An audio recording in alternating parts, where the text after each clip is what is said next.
Dear students of class 8th, your first chapter in science is crop production and management. So, first of all, you have to know what is crop. In previous classes, you have learned about living things and their characteristics, which are also known as life processes.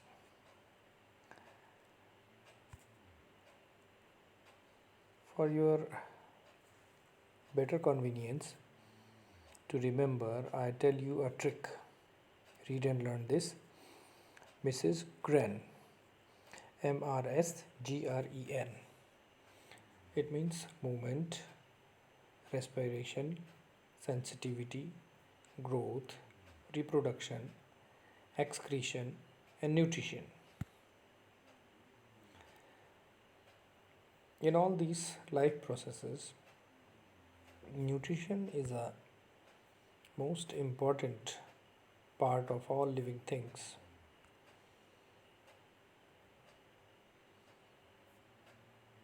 जैसे कि आप जानते ही हैं, जितने भी living things हैं वो खाना खाते हैं या किसी न किसी रूप में अपना भोजन लेते हैं। छोटे हों, बड़े हों, उनका फीडिंग का तरीका कुछ भी हो, वो डायरेक्ट फूड लेते हों या इंजेक्शन से लेते हों, कोई भी तरीका हो, सभी जीवित प्राणी या लिविंग ऑर्गेनिजम्स भोजन ग्रहण करते हैं। एक कोशिकीय प्राणी यूनिसेलुलर जैसे अमीबा है, प्रोटोजोअन्स, पैरामीशियम, बैक्टीरिया, उनसे लेकर के और बड़े बड़े प्राणी तक सभी जो है किसी न किसी रूप में अपना भोजन लेते हैं। और ये भोजन डायरेक्टली या इनडायरेक्टली किसी न किसी रूप में, चाहे वो वेजिटेरियन हो चाहे नॉन वेजिटेरियन, वो किसी न किसी रूप में आता तो प्लांट से ही है।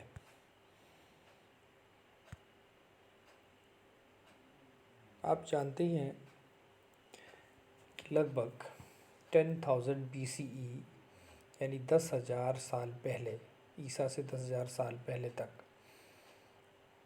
जो लोग थे वो कैसे रहते थे। वो रहते थे जंगलों में, गुफाओं में, यानी मनुष्य भी उस समय जंगली था। उसका भोजन आज की तरह नहीं था। वो शिकार करके अपना भोजन ग्रहण करता था, प्राणियों को मारना, जंगल से फल वगैरह खाना, और जैसे आप आजकल भोजन करते हैं इस तरह का भोजन उनका नहीं था। धीरे धीरे मनुष्य का जैसे जैसे विकास होता गया, उसकी बुद्धि का विकास होता गया, उसने आग का आविष्कार किया। उसके बाद उसने धीरे धीरे खेती करना सीखा। खेती यानी प्रोडक्शन। ऐसा क्यों हुआ? क्योंकि मनुष्य को अपने भोजन की तलाश के लिए इधर उधर भटकना होता था, तो इसलिए वो स्थायी रूप से एक घर भी नहीं बना सकता था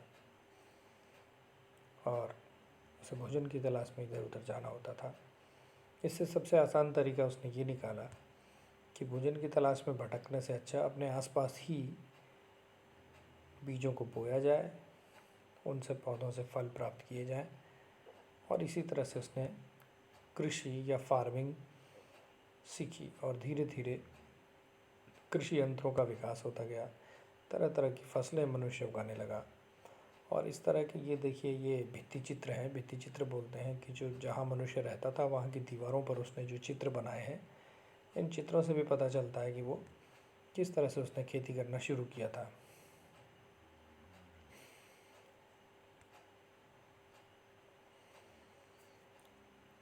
Till 10,000 BCE, people were nomadic. They were wandering in groups from place to place in search of food and shelter. They ate raw fruits and vegetables and started hunting animals for food. Later, they could cultivate land and produce rice, wheat and other food crops. Thus was born agriculture. जिस तरह की खेती आप देखते हैं, फिर मनुष्य ने खेत बनाने शुरू किए और फिर उनमें खेती करना शुरू किया। सबसे पहले उसके तरीके पारंपरिक थे, बैलों से, जानवरों की मदद से वो खेती करता था। उसके खेती के औजार लकड़ी के साधारण चीज़ों के होते थे। बाद में मशीनों का आविष्कार हुआ। आप देख सकते हैं ये बहुत पुराना ट्रैक्टर है। इस तरह से फार्मिंग मनुष्य ने मशीन से शुरू की, फिर धीरे धीरे मशीनों का विकास हुआ। तो आज के डेट में जो आप मॉडर्न ट्रैक्टर देखते हैं, उस तरह के यंत्र, कृषि यंत्रों का विकास हो गया।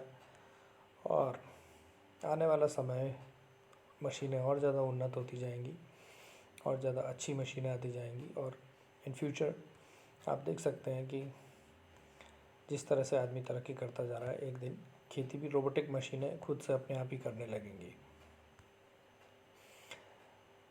तो आफ्टर ऑल ये जो खेती है, इसमें इतना ज़्यादा डेवलपमेंट होता जा रहा है। ये सब मशीनें और ये सब क्यों है?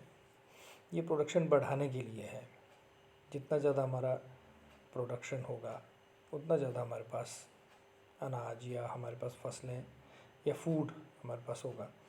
लेकिन ये अधिक से अधिक फूड की ज़रूरत हमें क्यों पड़ रही है? कि हमें ज़्यादा से ज़्यादा फसलों की ज़रूरत क्यों है? क्यों? क्योंकि आप जानते हैं पूरी दुनिया में तेज़ी से जनसंख्या बढ़ती जा रही है और धीरे धीरे एक दिन ऐसा आ सकता है कि मनुष्य की आबादी इस पृथ्वी पर इतनी ज़्यादा हो जाएगी कि वो सबके लिए फूड या भोजन की आवश्यकताएं पूरी नहीं कर पाएगा। इसीलिए हमें अपनी प्रोडक्टिविटी को बढ़ाना होगा। Thank you. नेक्स्ट दूसरे चैप्टर, दूसरी स्लाइड में नेक्स्ट डे।